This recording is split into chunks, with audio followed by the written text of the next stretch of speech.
I went to sleep, and in this dream, I woke up, and in the dream, I was lucid. I woke up, I walked to the edge of like a cliff, and I was standing there, and I looked around, I looked down, and I wasn't scared at all. I felt peace, and this ball of blue, like it was light white in the center, and then it blew out. So it was blue as it went out, and it would speak to me, and as it spoke, the light would get brighter, and I would sense what it was saying, and it said to me, "Jump," and I'm like, no effing way am I jumping, and it's like, "Jump," and I'm like, no, I'm not jumping if it's a cliff. And I eventually said, you know what, F it, let's jump. So I jumped, and I just went, and I hovered, and he went, and he got brighter, and he said, from this point on, you do as we say, and as we say you do. You can now do your medium stuff awake. And I was like, okay, because I can only do it in dreams. He said, from this point on, you can now do this stuff when you're awake. And it said, you need to trust us, and everything we say, as we say it, you do. So basically trust in it. And then it said, you will be known as the tattoo medium. You will reach millions.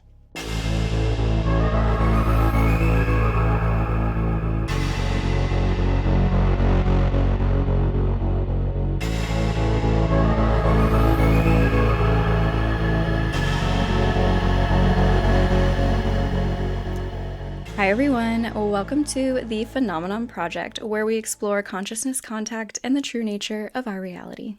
I'm your host Corey, and if you're enjoying this content, please be sure to like and subscribe and share it with other crazy people like me. Together we can help spread the light and love. So now let's take the human experience and meet it with the unknown with our next guest, who I actually found on my TikTok feed. And as soon as I saw him, I knew that I had to interview this guy. He's an incredibly talented tattoo artist, as well as a very gifted medium. His name is Frank Sandoval, also known as the Tattoo Medium. Frank, how are you doing today? Good, how are you? I'm doing good, and I really appreciate you coming on. I know that is a little weird probably to get a message from like a random person being like, hey, I would really love to interview you for my podcast, but I saw your videos and something just clicked in my mind. And I wrote your name down on this little list that I have of people that I want to interview. And after a few days, I just kind of mustered up the courage. I'm like, let me just message this dude and see if he wants to come on. So I appreciate that. Yeah, thanks for having me. Of course. I think a great place for us to start talking would be to just find out when you started to get these types of, do you personally call it psychic medium or just medium messages? Because I know that there's a difference. I call it psychic medium because I do see the future. I do a lot of future predictions for people. Wow. Most mediums are psychic and medium, so they can tell the future and connect. Not all psychics are medium, though. Like some people can just see the future. As I'm reading people, I will 50% of the time I'll see like their future endeavors, like children coming, weddings coming, breakups coming, new jobs. In my TikTok video, I saw her new job or trying to get a new job. So it's constantly like spirit's constantly telling me like future stuff and connections. So I consider it both psychic medium. That's a lot to have on your plate. When you're talking to someone, you're like, do I tell them this? Is this really going to help them, or is this going to interfere? Do you ever have that kind of conflict? So when spirit connects with me, normally they'll interact with me, like they'll make my body hurt. Like if somebody had cancer or something, they'll make my body hurt. One time I was doing a tattoo for a guy and I got punched in the nose. I'm talking like I went back like this and I felt my head get smacked, and I was like, oh my goodness. I was like, your dad's coming through. And I was like, did you two get in a fight right before he died? And he's like, yeah, I broke his effing nose. Oh my So he gosh. told me, he said his dad broke his nose, or he broke his dad's nose. And I was like, oh my goodness, like I'm hurting right now. Like he's like, oh my God. And normally with men, I have a hard time reading men because men are typically closed off. So I just let him have it. I was like, your dad's telling me you have his heart. And he's like, what does that mean? What does that mean? I'm like, I don't know. He just keeps repeating that phrase. You have his heart. So I'm sitting there tattooing 4 or 5 days later, and I get a phone call, and my person answered the phone, and she's like, hey, there's your client from last week is on the phone. And I was like, okay, I'll grab it. So I went out and grabbed it, and he said that he's like, hey Frank, I'm in the hospital. I had a heart attack. His dad died of a heart attack, and he wanted him to go get checked because he had his same heart. So he's fine now. He's good. Got his heart all fixed up, and he's out rolling around doing whatever he's doing. Wow, I just got chills. That's crazy. I want to go back to where this all began with you, but I just thought of a question while we're on it. You said that it's difficult to read men.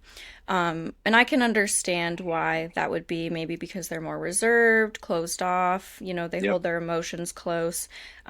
So when you're giving someone a reading, I know that before we started recording, you mentioned that your guides help you with a reading. Yes. Do you think that maybe someone else's guides also have to do with it? Like, are they meeting in the middle at all, their guides and your guides, and maybe there's a reason why someone's closed off like that? I think just society closes them off. Now, Mm, I will say this, like 7 years ago, men were really closed off. My following from men was very slim. Um, Now I think I have more male followers than I do female followers. So like men are becoming very spiritual in the last 7 years. Like when I was a kid, I wasn't allowed to have feelings. I wasn't allowed to cry. I had to be a tough guy, like even though my dad was like very like supportive to me, but I always had to have that tough guy image. And I feel like now like men are allowed to cry. Like we're allowed to go on Facebook, YouTube, any platform and cry, and people don't rip us, like we're allowed to have those feelings. And I feel like a lot of men now are allowed to have these feelings, but like no one teaches us what to do with them. Like we just right. have these feelings, like no one's like, we're crying here, and everyone's just like, you're crying to yourself, and there's no outlet for men to release those feelings we're allowed to have. So now, like I said though, I've been 7 years kind of up and down with this, and um, men are just starting to come out. I'm having men come in here and ask for readings. I have men coming in here like waiting for me to get the new studio open for the tattoo medium, and it's like man after man after man after man. I'm like, holy man, this is gonna be a wild ride for me. Yeah, I think that it's probably a relief for them to see another man just kind Hmm. of being open like that. And they feel like their own walls come down at a certain point because they're like, oh, okay, I don't have to put on this whole like macho kind of vibe right now. I Yeah, can just let that go and and relax. see, whenever I was filming the original pilot for the tattoo medium, it was like 15 years or 10 years ago. We were gonna film, and the producer said to me, "The reason we're picking you is because you're a man's man. You go to hockey games, you go to Steeler games, you drink beer, you ride motorcycles, you party, you do all this, the man stuff." And he's like, "We don't have any psychics that are real manly man." And I had said to them, I actually connect more though with the divine feminine than I do with the masculine feminine, or Wow. the masculine. Mm-hmm. So it did work though. Like we went in, we filmed it all. It went phenomenal. Um, the producer actually called me and said that they were going to pass though because America wasn't ready for me yet. So that's when everything kind of started to go crazy for me. I lost some trust from my guys. I I felt like I poured everything into this project, and then they're just like, "Nope, you're just not what we want right now." When the producer called me and said that everyone in that room was crying, he's like, "There wasn't one dry eye in that entire room watching your video." And I was like, he's like, "Sometimes though, these producers and the people that dictate what we're going to watch on TV are just a bunch of old men sitting around the table, and they're like, oh, we think this would be a great show," and not really seeing or not really like understanding what's going on. Wow, that is such a disappointment because I think that would really hit today, especially. Like I understand you said like, men were really closed off not that long ago and now people are more open, people are into this stuff. Yeah. The whole reason why I'm even putting myself out there and have a YouTube channel is because I feel there's this big spiritual shift going on and I'm trying to meet people where they are. And I know you said that you feel that men are becoming more spiritual just based on what you're seeing and who's coming to visit Yeah. you. Oh, yeah. Are you noticing or maybe feeling, sensing, having any sort of psychic insight that we are going through like a spiritual awakening, humanity? I feel we are 100%. And I feel like it's been going on for years. As a civilization, we are very stubborn. We are extremely stubborn as human beings. And I feel like it just takes that long in human time to get us to shift that way. People are definitely more open now. Um, Basically, the average person is now realizing that they can connect the same as I do. It's just learning some different, different ways of understanding spirit. Like I always say, I'm not special. Like we have this ability, all of us, to open this doorway up.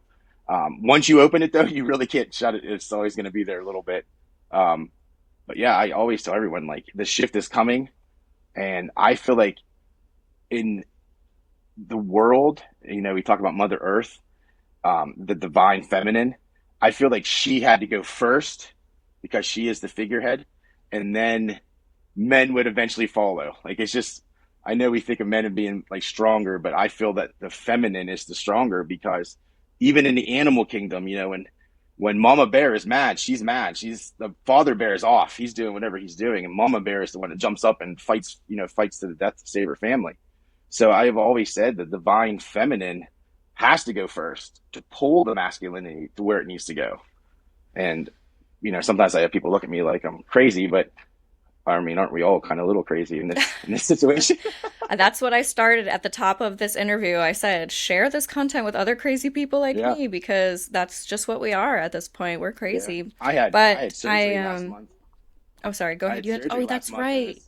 as they were putting me under, I said if I start talking about dead people as I'm coming back out, I said just ignore it. Don't lock me up in don't lock me up in psych ward. So I was like, just make sure I wake up in recovery, not in handcuffs in a psych Yeah, ward. not in a padded room. You're Yeah, like, no, this is normal. Trust me. yeah. Well, talking to you now, it's so obvious as to why I felt that pull to ask you to interview because you're talking about spiritual shifts in the divine feminine, which is like really what started this all up for me. I don't know if you've ever heard of this guy called Chris Bledsoe, and he has a book called UFO of God. Have you ever heard of him by No. chance? Well, I found his story, and you should read the book. But long story short, this guy was going through a difficult time in his life. This was like 19 years ago, and he came across these orbs of light, and they were what he called UFOs at the time, but he has this really long, beautiful story that connects directly to the divine feminine. And the divine feminine came to him and said, we're going through a massive spiritual shift. And so when I found his book a couple years ago, I ended up joining like a Discord server and started meeting people because I wanted to learn more about this shift into the divine Yes. feminine. And it's everything that you're talking about, the divine feminine was suppressed for so long and hasn't been around and all of this masculine energy. There's just a bit of an imbalance going on in There's the world. there's been an imbalance since scripture and scrolls were taken out of books that should not have been taken out of. Hmm. Um, and I I've always had a strong female beside me, always. Like in everything I do, I have a strong female tattooer here. I have a strong female psychic beside me. Also a wedding photographer. I have a strong female beside me to take photos with me. I've always had that energy, including my mother, who was very supportive from the very beginning of me being little. Um, she, growing up, I watched her watch, one of the most famous psychics that I is living right now is John Edwards. And I used to watch her watch John Edwards crying, saying that, oh my gosh, this is such a beautiful gift he has. And it just like clicked in my head, like, okay, this is okay. This is acceptable. Like, this is good. And then, for years of just dreaming stuff, like I would dream all the time. Like I dream almost every single night. Hmm. I feel that too. And you had mentioned earlier you're so great because I write down these questions and you've been answering them and talking about them without me even bringing them up. So there's that psychic part of you. But you said that really anybody can do this. That was one of my questions for you, is if that's the impression you got. Because I would not describe myself as a medium. However, there have been times in my life where I've so clearly had a message come through and things that I shouldn't have known, names. I mean, literal Yep. names have come out of my mouth where I'm like, okay, what's going on here? Because this isn't happening every day. It's not happening all the time. It's just here and there. So, can you just maybe talk about that a little bit? Like, everybody can do this, they just have to work on it, kind of thing? I I'm a firm believer in belief. Like believing in oneself to do this is the key to everything. You have to cross this threshold of like, okay, I'm crazy, but I believe in myself now. So I have told everyone, like I've had people sit in my chair and cry, like, oh, I wish I could see my whatever, whatever. I was like, you can. I was like, you ever standing in the kitchen and you just feel them? That's them. You ever just like get pointed toward like your head all of a sudden turns to a book that you're supposed to have? It's like that's them. Like that's your loved one guiding you to that spot that you need to see. Like they're like just because you're not hearing voices and seeing past loved ones doesn't mean you're not connecting because we're all connecting every second, every day. There's some type of connection. Like people, spirit is so close to us. It's crazy how much spirit crosses our paths every single day. We don't even realize like how close we are. That's because I think we're taught from such a young age that like the other side is like way above the clouds and it's beyond everything that you can imagine. It's so unachievable that once we realize we are spirit, like we are spirit living in a flesh body, like once you realize like we are same just on different vibrations, you can connect and it's not far. It's like 3 feet above our vibrational level. And Wow. once you connect, like it's amazing. That's amazing. I've been feeling it. Sometimes there are such clear signs, synchronicities, even like literal manifestations that happen around me where I'm Hmm. like, there is no coincidence that something like this happened or this happened. And, a lot of people see numbers, right? Like 1111 or Yep. 444 and things like that. Like you said, it's maybe there is a loved one or something tapping on your shoulder, telling you to look at the clock at that exact moment. They're like, I'm here with you. And it can just be as Yeah. simple as that. And I love spirit will that. come through with anything. I used to go to church religiously, like a Christian church, and my pastor at the time would let me read in church.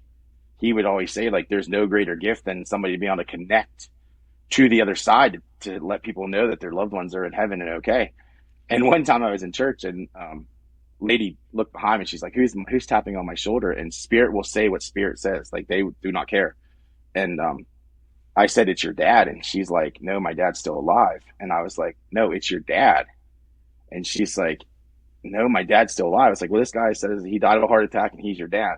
So I just like let it go because like I normally am not wrong. Like there's like little hesitations like where it could be like iffy, but like I'm like, okay, I just let it go. So she come in church that next week and she's like, I have to tell you what happened to me. She's like, I went home and I was sitting at a fire with my sister and said, Frank read me today in church and he said my dad died. And she said, she's like, looked at me. She's like, my sister's face went white. And she said, you need to go talk to mom right now. So I like basically outed this whole like this mother or this actual being her father who actually passed. Oh It was my intense. Like it was God. crazy. I was like, oh my gosh, I'm so sorry. Oh, I got crazy chills when you like up my whole body like three times when you were saying that. That doesn't Yeah. normally happen, but I have a blanket here to keep me warm. But that was great. It was like head to toe Yeah. chills. That's got to be that part of you that feels a little maybe conflicted or that it's just in a sense I don't know if it feels like a burden or if that's the right word, but Yes, you know, 100%. yeah, you're revealing something Like to somebody that they didn't know, and I mean, frankly, it's like the worst thing you can tell somebody, really. what so I used to read every single person that would come across me. If like spirit, I feel spirit. Now I ask permission. I don't want to invade anyone else's vibrational space without the permission because there are some people that don't like it. They don't want to Right. know. And it got to the point where I was reading every single person. And then I would not shut myself off. Now when I enter, I flip a switch in my head. I flip a switch, flip on and off, whatever I'm ready to work. And spirit knows stay off whenever I have my off switch off.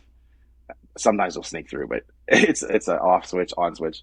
And before I would just leave it on, and I'd go out. I'd leave this tattoo studio. I'd go to every bar in town, and I'd walk around reading people in the bar and just having fun. And I took a lot of stuff home with me that I shouldn't have taken home, like spiritual. Oh, And wow. Like, can you yeah, explain that a little bit? Like, what does that mean? well, like when I'd leave it on, a lot of times spirit, if I didn't give the message, they would follow me home. They would be like, "You're gonna say this. You're gonna say Oh this. You're gonna say this," gosh. and then I would be like, "Oh, oh shit! Like I have to get this message." So then I just started reading. Eventually, got to the point where I had groupies that followed me around all over the place. Oh my Like, gosh. like I live in a pretty small town, so like I had a pretty good reputation of like I would read people like people's parents would come through and ladies dad girl's dad come through and he died of a heart attack and I was like he's saying this and basically people are watching her cry and drinking and just having a they're like holy hell this is real. Wow, that's amazing. That's way better than what I do, which is go to the bar and talk about aliens and UFOs.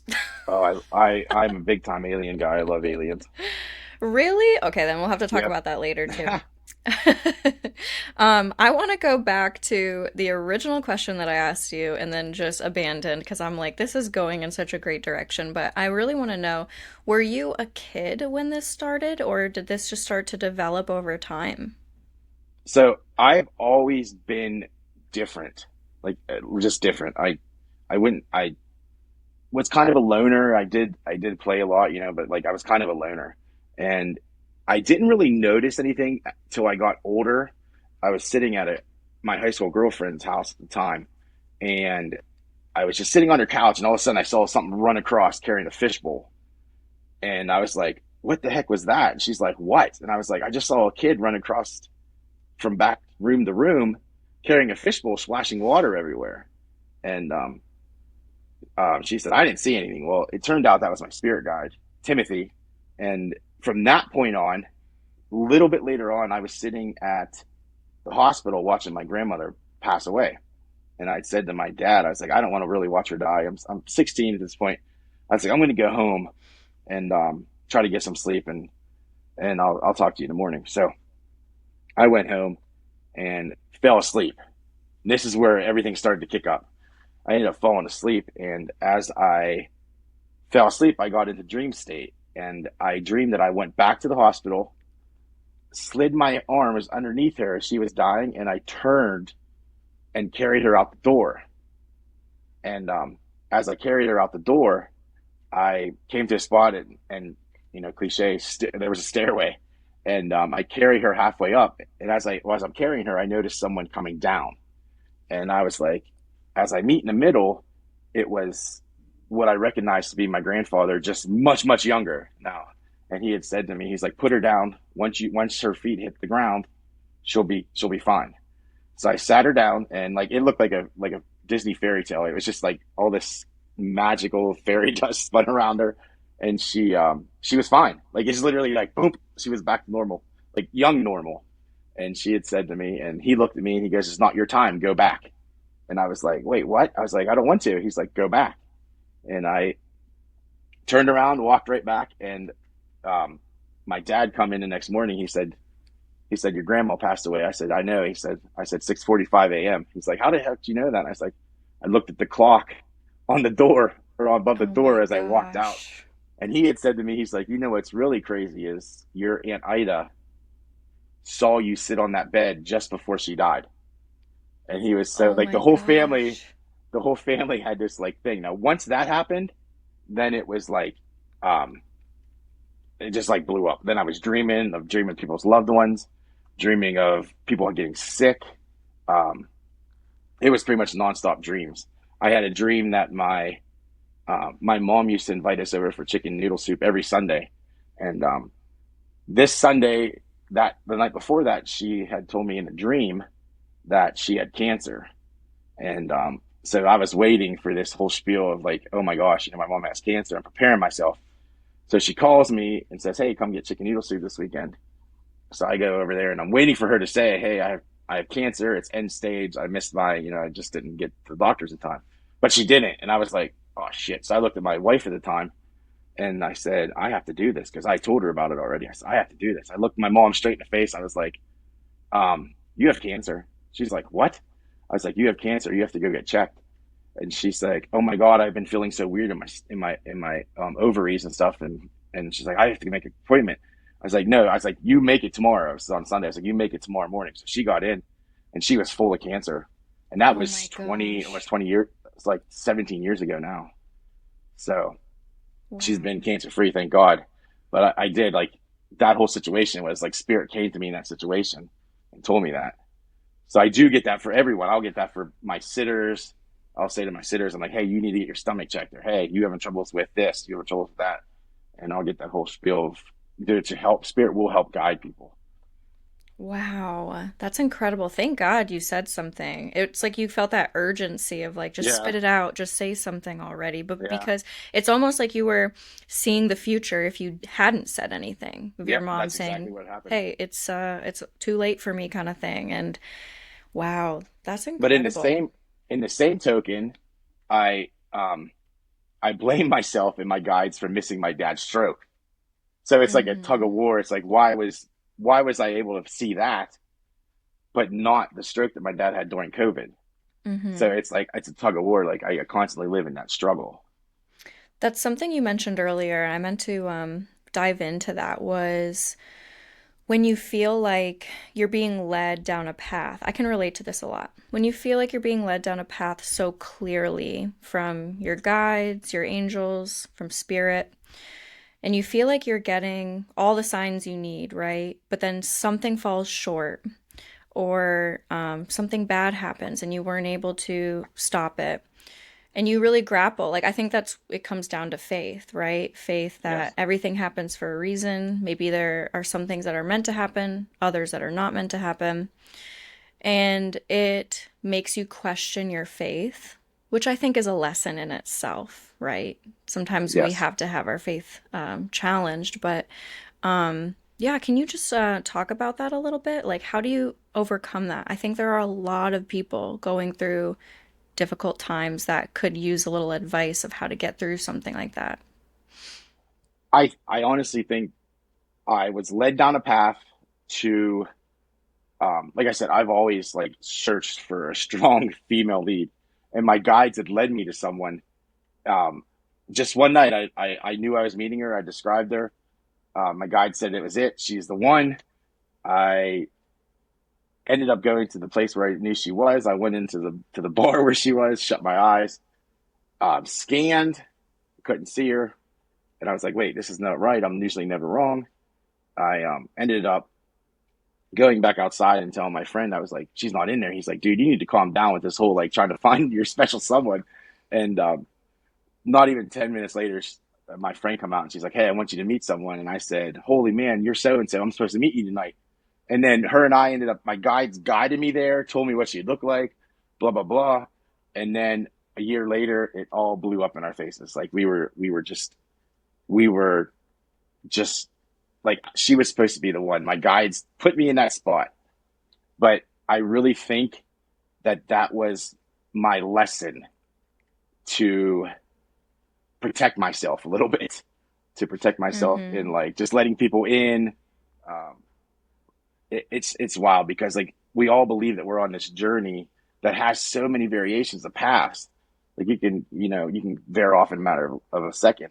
One of my favorite poems is the road less traveled by, or the road less traveled by, Mm-hmm. and like that's one of those things I'm always looking for spiritual guidance. I'm like, oh, I'm going to go this path, and then that path blows up in my face, and then I'm like, okay, I'm like, okay, so maybe that wasn't my path, maybe that was my learning session to get to the path I'm supposed to be on. So that's why I said I think I'm on the path I'm supposed to be on.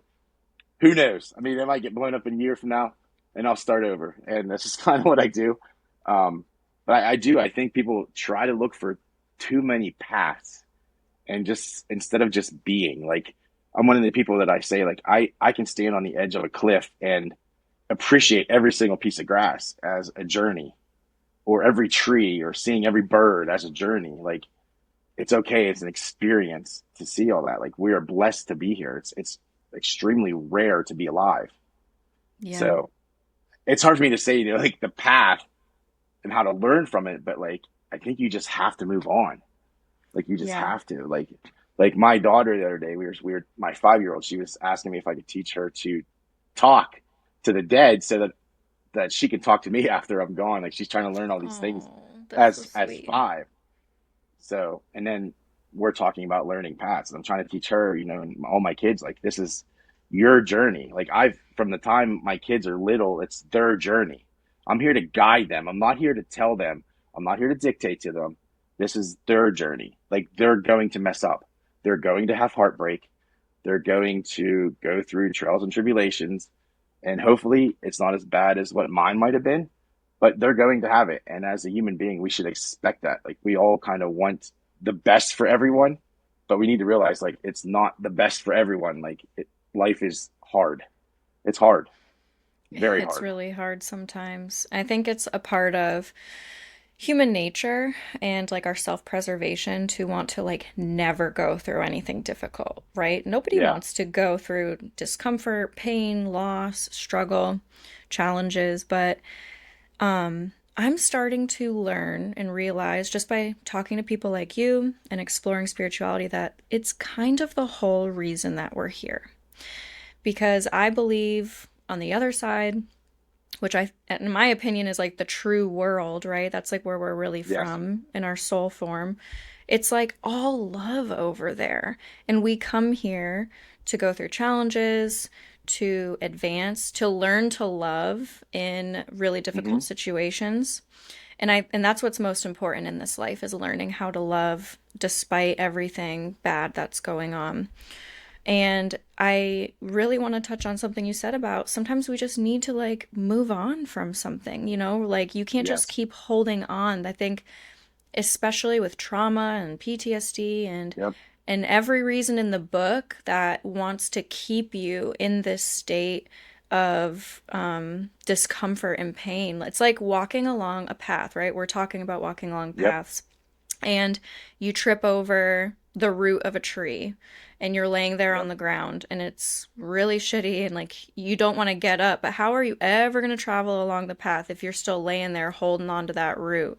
You have to learn to let it go and you have to Yep. somehow, and this is the really hard part that I've been talking to myself a lot lately. You have to learn to love the bad things that happen to you. And I know that that is going to get me some shit in the comments because there are really, really bad things that happen to people where you're like, I don't know how anybody could love that. And I get it.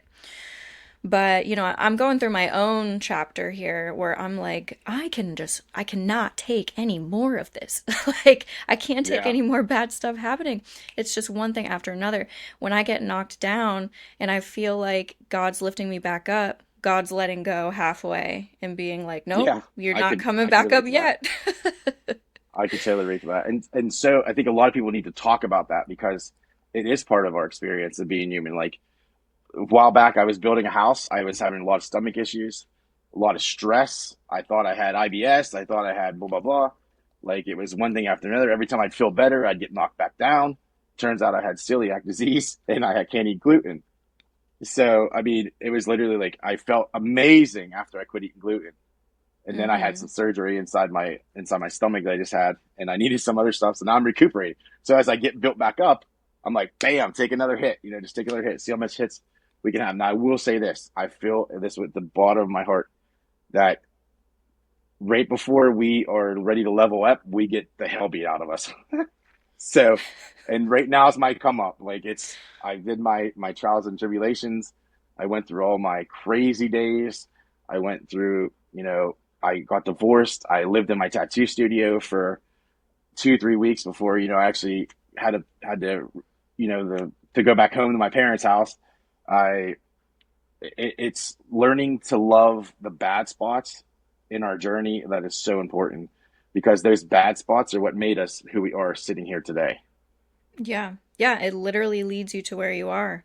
Yes, So every bad thing that's happened to you is getting you to a good place, right? And everything to me is like 100%. the butterfly effect. Yep. If you when I get stuck at red lights, which my husband calls that my superpower because I always get stuck at the I always get stuck at the red lights. It's very You're frustrating and manifesting it. I might be, but Yeah, I you just just tell no more myself red lights. I tell myself I'm I on will not. God's time. God wants Yeah. me to be at this red light because I'm not meant to get to my destination on time or something.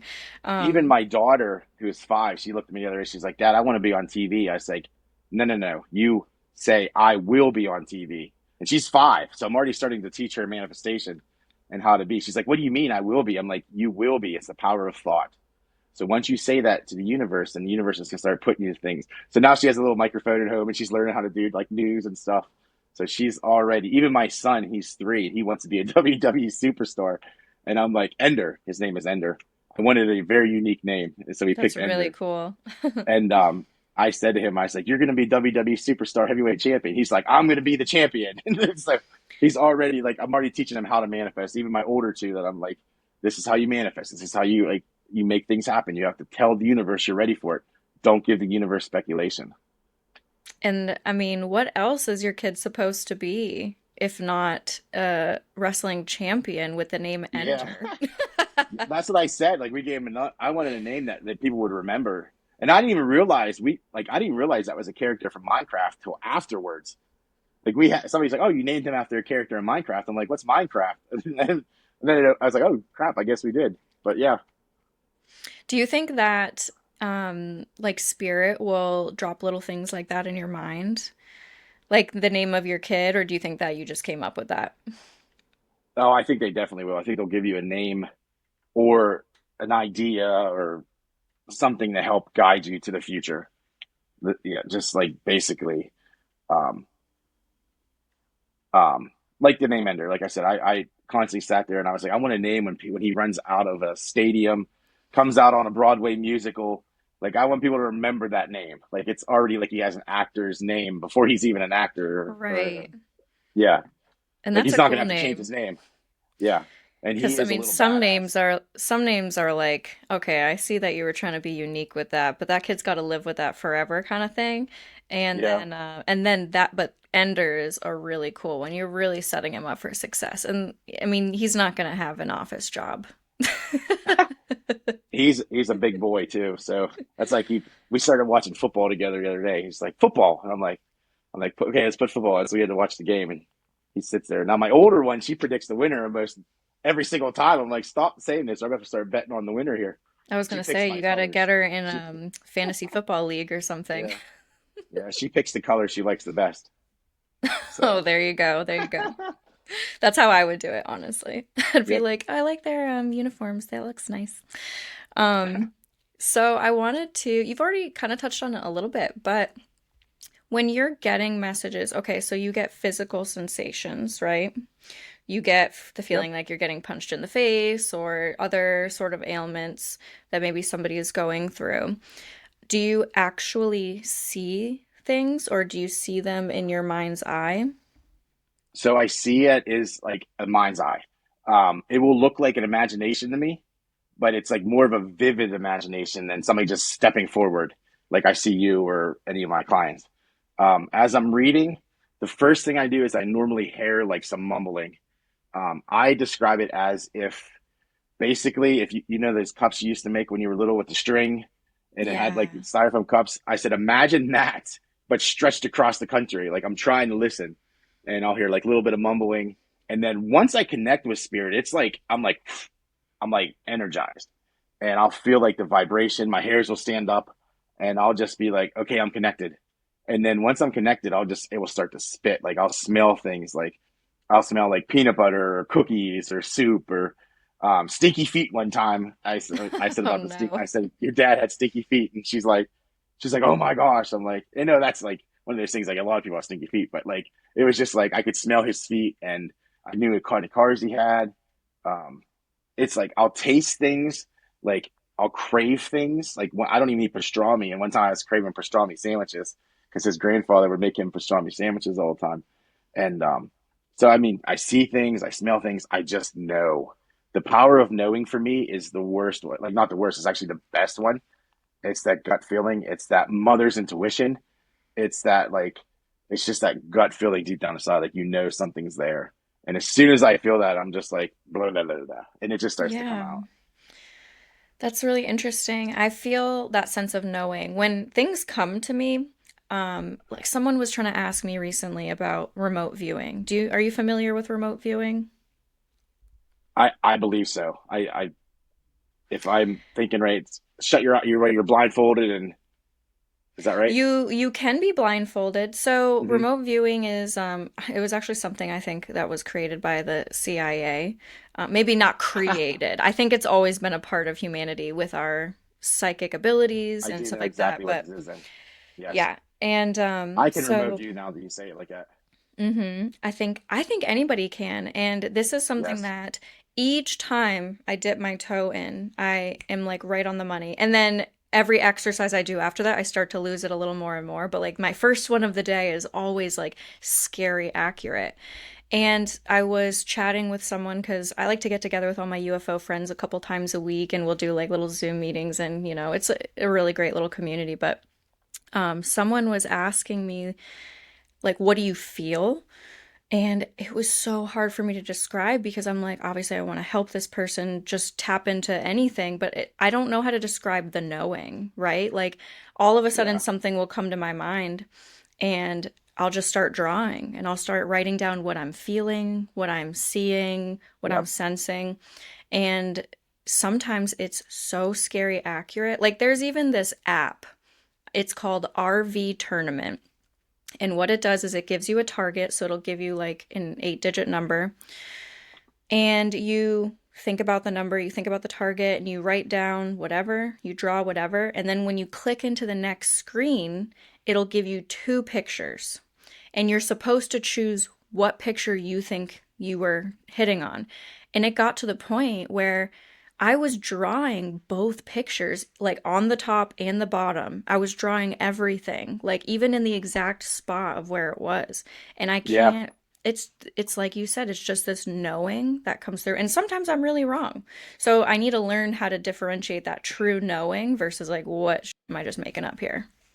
I have that issue too all the time. Like, am I making this shit up or like, am I just imagining it? And then like, that's how when I'm reading, I'll be like, okay, is this for real?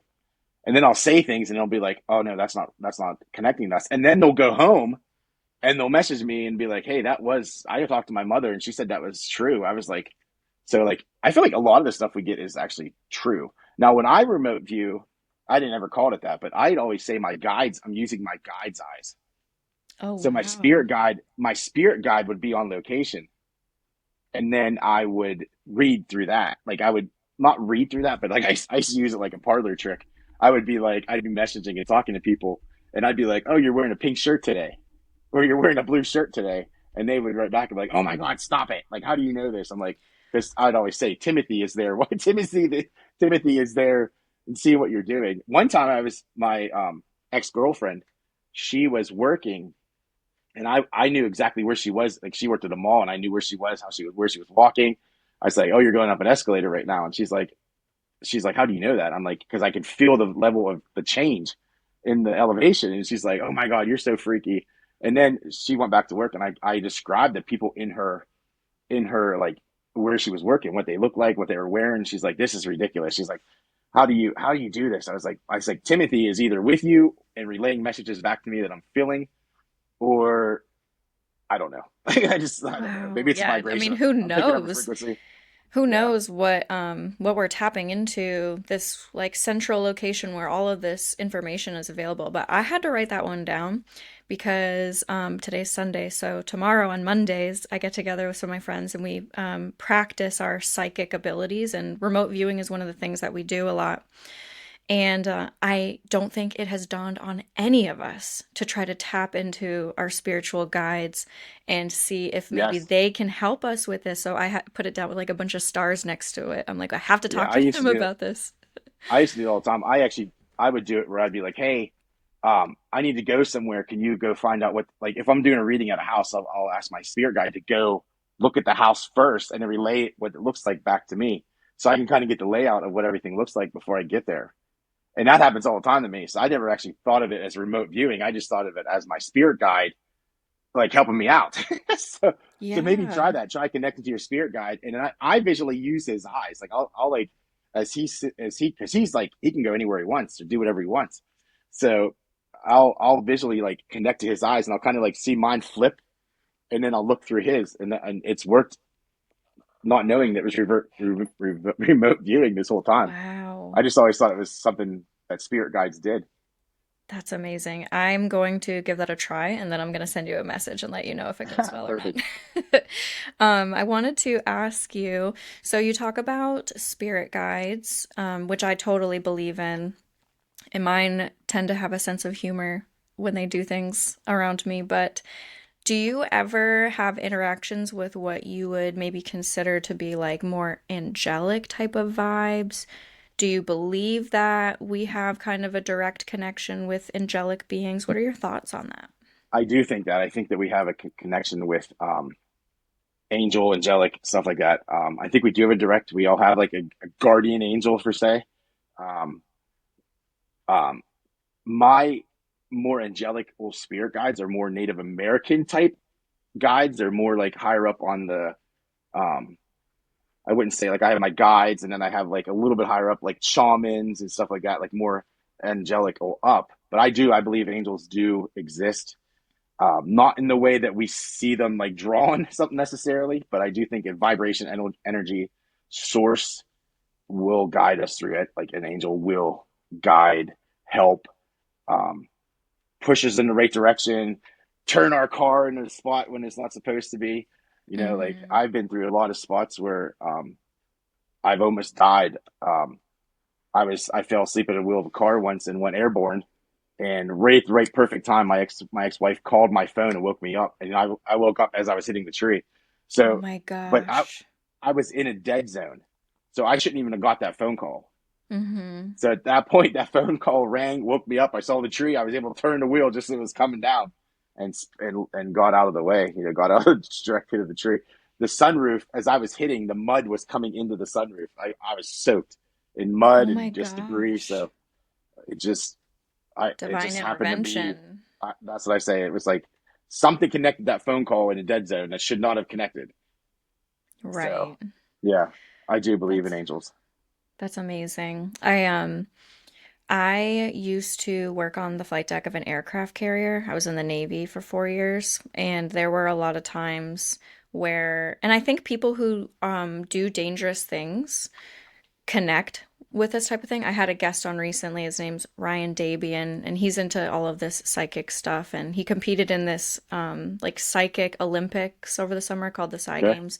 But he does like BMX and other like motocross type stuff, and he feels like he's tapping into like a higher source when he's doing this. And so I feel like when we get ourselves in dangerous situations, like when I was working on the flight deck, that there is something that we're tapping into, or they're tapping into us and helping guide us, like you said, like diverting something at the last second or getting that phone call. Yeah. Um, there was one time where my husband, we worked together in the Navy and we deployed together, but this was prior to us actually like being together. We were just super good friends. And we were on the flight deck and we're standing, like on the flight deck, there's so many areas where you can't stand during the flight Hmm. schedule or you'll lose your head, literally. Yep. My coworker's retired Navy, and he talks about it all the time. Oh, cool, cool. Yeah. So you probably know a lot about it. Oh yeah. And so we're standing in this very specific spot and we're just standing there, we're holding onto our vests and we're looking at our aircraft in front of us, which is waiting to take off. And my husband's standing next to me, and I just literally felt my head turn. Like there was no reason because you can't even hear anything. We have like PPE on, Yep. and so we can barely hear anything over the jets and stuff. Something just turned my head, and right when I looked at him, he's right here. There was the nose of a jet this close to him. And basically, there was a pilot in it, and the pilot was taxiing around trying to get to the right spot so they could take off the catapult. But there's someone on the ground directing him and telling him where to go because the pilot can't see everything. The pilot Yeah. doesn't know he's about to hit my husband. The person on the ground is the one who messed up. Yeah. And like literally in that moment, something turned my head. I'm telling you, the jet was this close to hitting my husband's head. And I just reached forward and pressed on his back, and he leaned forward. It was so close that people ran over to make sure, like, oh my God, did you just get hit? Because that's how close it was. And there actually were moments where I feel like I almost died, where I was like airborne Yeah. because prop wash from our aircraft is like blowing, and it literally, I'm like 5 feet tall, so I'm like real tiny. So one gust of wind and it'll just freaking take me up. And that happened once, and I was airborne, and then I felt somebody's arms pull me back down, and it was one of those like moments where this person turned at the right second and was able to catch me. And anyway, that was just my long explanation of Yeah. like agreeing with you that I think there are moments where these angelic beings, maybe there are spiritual guides, they're totally tapping in to help us out. And it's really Well, cool. like I do think there is like a higher source that we use daily. Um, how do I want to say this? I feel like we don't use it enough. Like I feel like we Mm-hmm. step off of it. Now, when I'm reading, I'll meditate, raise my vibration. Spirit will lower theirs, and we'll meet in the middle, which is what a medium is. We meet in the middle, and I always try to go past that. Like when I'm reading, and I'll try to vibrate myself as high as I can to get into that source code, which would go back to the Cosmic Notebooks, the Christ consciousness, the divine source of everything that exists and ever will exist that we can, as spirit, connect that our human bodies are telling us we can't. But I truly believe if you meditate enough, enlighten yourself and get as high as the higher vibrations, you can connect to source. Like anyone can connect to source. Will you be there long? And you know what? 90% of people that do connect will think they're crazy anyway because they're like, oh, that was just a dream. That was nothing. When it really was something. Like you were connected, but society tells us you're nuts. You're crazy. Don't do that. Like, Right. yeah, I think it's just important to open your eyes and ears and, like you said, pay attention. And the more yeah, you start paying attention, you don't have to put all your stock into something, but if you pay attention enough and you look around, you're going to be like, holy crap, there's stuff happening around me all the time. Maybe I should pay a little bit of attention to this. And I think that it starts with like signs and synchronicities and little things and coincidences, and then it just snowballs into something bigger the more effort and intention you put into it. yeah. Yeah, I definitely think, paying attention to things. I think what made me a great medium is I do have like an ADHD. So like I'll see the tiniest little speck move across the room, like without even paying attention. I'll just be like, what was that? And I'll just pay attention. I'll see the grain in the wall versus, the dust in the corner or like the different color variation color on the wall. Like I'll just see the smallest stuff. And I think as psychics, mediums, spirituality, you have to see the smallest speck to appreciate the big stuff. Mm-hmm. So you just we don't pay attention to the smallest spiritual stuff. We always want big signs. Oh, we had a cardinal outside. Well, what about the blanket being moved that you didn't pay attention to, or like like the little stuff, like the stuff we don't see. We're always looking for big signs. Well, there's always millions of small signs that we just don't pay attention to because we're, like I said, we're all looking for big things, big waha moments. And I'm guilty of Right. it too because, like when I did the reading last week or a couple of weeks ago with that lady in Pittsburgh, like anyone can tell you they're proud of you. When I connect, every person wants to know their person is proud of them. The aha moment was the stub toe. Like that was the, oh my gosh, this is your grandfather. He knew about your stub toe. Like that was like, I can't Google, hey, is there a stub toe? I can't like FaceTime somebody and ask, hey, does she have a stub toe? Like it's just spirit Right. told me that I felt my toe get stubbed and I started laughing and that was what I relayed to her. So it was the tiny little stub toe that nailed that reading. It wasn't like the proudness or the fall, like him following her around and all that stuff. It was the stub toe. Right. It's the specifics that really, Yeah. lock you in on that. It's so funny you mentioned the spec because last night, I don't know if I was just super excited for this, but I could not sleep. I don't sleep that well anyway. But it was like 4 in the morning before I finally started to fall asleep.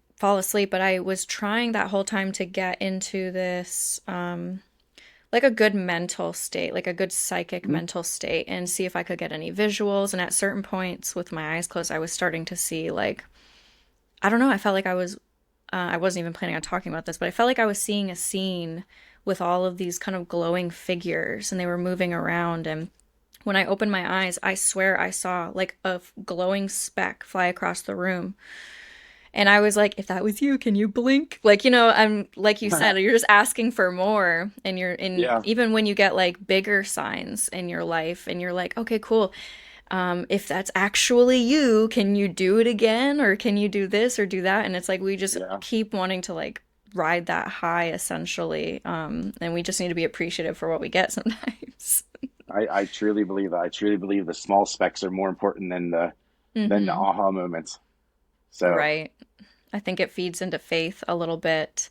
And yeah, it's just keeping you interested, so you keep pulling at that string and you keep wanting to advance further and further.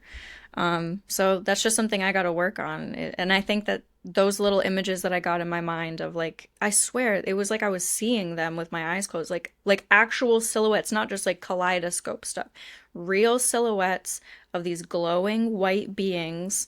And it's only for a few seconds. And I could have that part of me that's like, that's just nothing. Or I can take that curious part of me and try to replicate it and maybe try to go a little further next time. And I think that that's just what everybody should do. And yeah, I would try my, to go further with it. yeah, I think I should. And Yeah, I keep saying this, it's like every episode because I so badly want people to just pull on that thread and just try to advance themselves as like everybody's afraid of coming across as crazy or woo woo or yeah, just coming across as weak because they're open minded. But I always say, you don't even have to tell anybody you're doing it, just do it secretly. yeah. Well, Bye. I think as a child, I was bullied extremely bad as a kindergartner, first grade, second grade, third grade, fourth grade, and I think that's what prepared me for this life because I was able to take it then. So like bullying now is just like, oh, okay, so you're going to help me increase my algorithm, but talking smack on me. So go ahead and increase my Right. algorithm, talk all that stuff. I actually send praying hands back to people when they talk. They throw me Bible verses, and I'm like, okay, well, praying hands back to you. Like I increase the algorithm, they're going to help me increase it. Let's make this work. Like you're just helping me get more reach. I know. I always think it's so weird. The Bible is like really used as a weapon, which I understand there. I believe that there is light versus dark in this world. Mm-hmm. But I think it's my personal belief that Jesus was more of a mystic than a lot of the Bible thumpers would like to admit. I think that he was probably a lot cooler. And Yep. anyway, Yep. My Jesus. Yeah, I always tell people my Jesus was a hippie freak. So, yeah, and I think yeah. he was, and not even in a Yeah. disrespectful way. Like he just, I think that Yep. he was more of a mystic. I think he probably tapped into a lot of ancient knowledge and different Yep. things that people just don't want to admit to today. But Well, the I thing that always recent, got me with that, sorry, go go ahead. ahead. The thing that always got me with that was like the wife side of Jesus. Like, what would have made him so bad to have a wife? Like, Right. what would have made it so bad for him to have a wife? He had a beard, apparently, according to legend, so he would have had a wife. Hmm. So that during that time period, if I'm getting my facts right, I'm pretty sure that's what I've studied. So I mean, why could he have not have had a wife? Why wouldn't that have made him seem more real? Like, why do we take that out, that divine feminine? So, Yeah, but yeah, that's what it is. And even like, the Mother Mary, I feel like they hardly ever even tap into her or, yeah, like Mary was just some kid that just got pregnant and then but there's a lot of other texts and books that you can read about Mary, Mary mhm, Magdalene, and it's just really sad that like the Bible doesn't go into that a whole lot. I recently started connecting with Jesus a little more. And my husband, he grew up more religious. I think he was more Lutheran, which is like the more chill kind of denomination. mhm, But he hasn't really been practicing as an adult, and he's not super into all the spiritual stuff. He's very like analytical and whatnot. But just with a lot of crazy things happening in the world and just the energy, he looked at me one day and he's like, "I think we should go get some Bibles." And I had always wondered, like, should I read the Bible? I even as like a 5-year old and going to church, I was like, I don't want anything to do with this. There's just some part of me that wasn't connecting. But as an adult, I'm like, I can read the Bible and like, why would that make me weak? That's just going to make me more informed. I can use my yeah, oh yeah, discernment. I can figure out what resonates, what doesn't. Like, just because I don't agree with everything in this book doesn't mean I can't read it. Like, whatever. So we go to the bookstore and we're looking, there's like a million different types of Bibles. yeah. And I'm like, what freaking one do I pick? And one of them on the cover, it said something about a mustard seed. And I asked my husband, what does that have to do with the Bible? Like, what is the significance of the mustard seed? And he said, I don't know. So I was like, okay, we'll look it up later. 2 minutes later, I find a different Bible and I'm like, this is the Bible I'm going to buy. So I said a little prayer and I closed my eyes. I said, Lord, please send me a message through the pages of this book. And I just randomly opened it up to the parable of the mustard seed, where it told me exactly what the significance of the mustard seed was.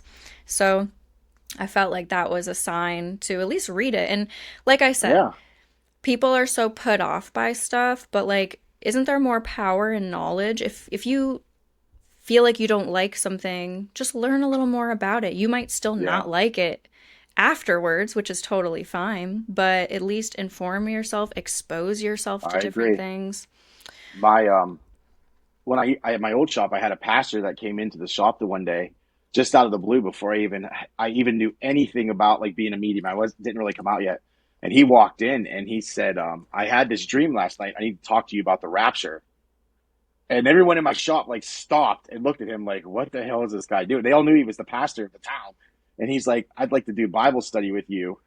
Um, once a week and see, and conversate. And I was like, well, I'm psychic. It's like, you really don't, people in like religion don't necessarily like psychics. He's like, no, that's a spiritual gift. He's like, you've gotten a spiritual gift.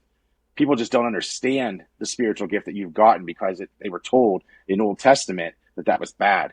And he Mm-hmm. explained to me that, Jesus was a medium. He said, Jesus was a medium. And I was like, well, how's that? He's like, because Jesus talked to Elijah and Moses in the hills and asked for guidance, and he said Jesus was a healer, and I was like, okay. He's like, and when Jesus was dying, he said, "You can now do everything I can do, only better, because I now go sit on the right hand of God," or something like that. And I was like, he's like, so when somebody tells you that you are doing something sacrilegious, tell them that and explain that to him, that Jesus was a medium and you can do everything Jesus can do, but only better because Jesus said you could. So from that day Wow. on, I've been living with that message, just like, okay, my pastor said this, I'm going to believe this, and I'm going to go forth. That's a cool pastor. Yeah. Yeah. He was Honestly. super cool. Yeah. We did months and months of Bible study. Like every couple of days I'd go and we'd sit in his office and just, he'd read the Bible. He'd be like, what do you feel about this? What do you feel about this? And he'd read me a scripture, and I'd be like, okay, this is what I feel. And he'd be like, okay, this is how I feel. And then we just communicate back and forth. And it was a great time of my life to experience that, because I was struggling. Like I had close family that just turned their back on me as soon as I opened up as a medium. I'm getting snail mail with pages of scripture. They're adding me to prayer list in church so that my soul is saved. They're telling me that my kids are going to hell because I'm part of the psychic religion or psychic medium, and it's not as sacrilegious. So I struggled a lot with it. Yeah, that is really tough. Whenever the Yeah. Bible thumpers get in my comments, like it would bother me and I would take it as such like an offensive thing because they mean it as like an offensive thing, Oh right? yeah. Like they're using scripture as a weapon, but I just need to reframe how I view it and my perspective and just be like, thank Hmm. you for blessing me today and just take in that, Yep. flip it and reverse that negative energy. That's something I've been thinking a lot lately because I've just been going through my own personal difficulties and I'm like, how do I take this energy that I just want to just, really take my Yep. anger out on it, but flip it and reverse it so I don't feel so bad and I don't let it affect me and I at least help it change me positively, which is hard to do. It ain't Yeah. easy. I mean, I'm a firm believer in taking the negative and switching it. And I can give you, for instance, years ago, I have more female friends than I do male friends, because like I said before, I connect to the divine feminine very easily. So I'm the guy that was out doing stuff with every one of these girls, because like you can't sit with a girl and not be just friends. And so we had a Facebook page that somebody posted, I can't keep up with the tattoo medium and all his girlfriends. So I took it like, oh my God, like this is, bullshit. And I came to the shop and I sat down for a minute and I was like, you know what? I was like, we're going to spin this. So I got on Facebook and I posted on my page. I was like, I took a screenshot of it and I was like, hey, I was like, Johnstown, come get tattooed by the area's most talked about bachelor. And tattooed, I tattooed for 3 solid days at a 40% discount. I think I made $6,000 to $7,000 just tattooing women that knew I wasn't like that. Like I was just like that other type of person. And it just kind of, I took the bad, spun it around and just ran with it. And I do that every time. I did it with COVID. They shut us down for COVID. I drew shoes. I don't know if you search back on my TikTok, but I was drawing character shoes and saved my entire family from not having Wow. any money for COVID. $7,000 worth of custom shoes I was drawing, so it Wow. was just one of those things. That's what you got to do. Flip it and reverse it the Yep. best you can, because sometimes that's all we can do, you know? I think Um, spirit does that too. I think spirit throws us things to see how we're going to react as our learning curve. So like they'll be like, "Hey, take this. Absolutely. Let's see." And I that's get part of that a your lot journey. with I get that a lot with people. I feel like Yeah. people will be put in front of me on my path, and I tend to be very impatient in my personal life. That's Yeah. something I struggle with the most, and I'm always like, Jesus, please help me be more patient. And I'll hear this little voice in my head that's like, be patient. And I was like, who was that? But anyway, I'll I'll I'll have people that cross my path where I'm like, okay, I'm being tested right now. Like, how am I going to respond? Am I going to get angry at what they just said? Or am I going Yep. to try to become a stronger person and let this go? Because we only have so much energy. Like, think if we have 1 cup full of Yep. energy every day and you just keep wasting that energy on stuff that doesn't matter, you're not going to have anything left over for all the good, important stuff at the Yep. end of the day and the people that do matter. Um, I wanted to ask you, do you have a few more minutes? There's a lot of stuff that I wanted to ask about, but I wasn't sure if you had any appointments Oh or yeah. anything. Yeah. No, I'm off today. Oh, cool. Like Okay, I'm just perfect. sitting. I'm just in a studio by myself. I told Cool. everyone not to come in. You're like, don't come in, don't bother me. Yep. Yep. Um, so I wanted to ask you about being a medium and connecting with this energy and spirits, having all of these beautiful interactions with people.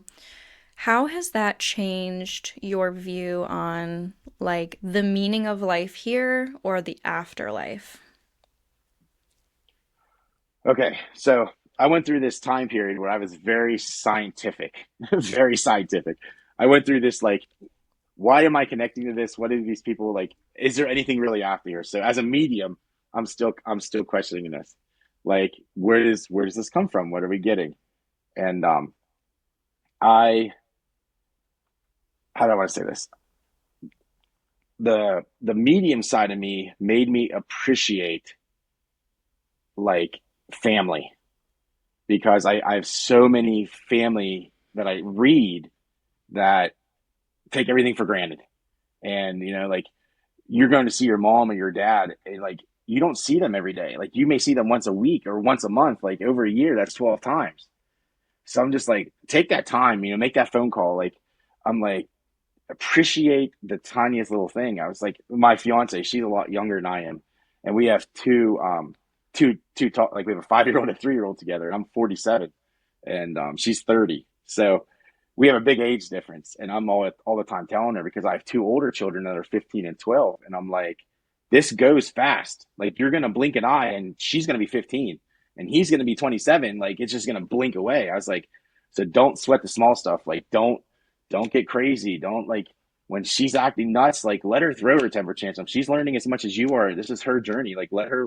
Now there are times that I snap too. Like I'm human, but like I'm just like let her have her moment. Like we're allowed to be crazy. We're allowed to do that. So appreciate everything. Now the afterlife. Like I said, I went through this stage where I struggle a lot. Like I'm like, dude, it's such a good wishful thinking that there's such a beautiful thing there. And then I got on my algorithm and it's telling me lights out. And I'm just like, and then I like my fiance, she's like, you're a freaking medium. Like you literally sit there. I've watched you talk to the dead, and then you're telling me that you don't believe in the afterlife at this moment. That was my 7 year struggle.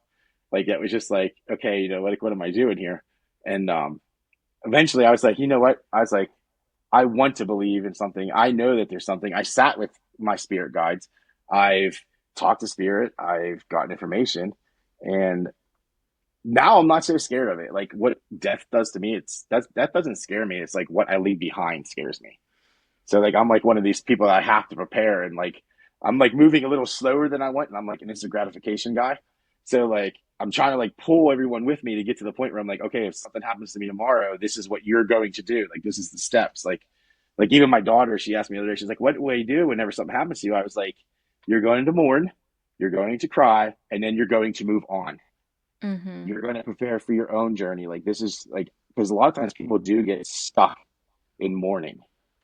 And I was like, for instance, I had a lady who husband had shot himself, and she was coming to me like all the time, like once a month for me to connect. And I was like, listen, I was like, as much as I want to keep reading you and keep doing this for you, I was like, you need to go home, light some candles, shut the doors, turn the lights off, Yeah. and scream as loud as you can, and let him know that you're angry and you're pissed off, and that but you need to move on.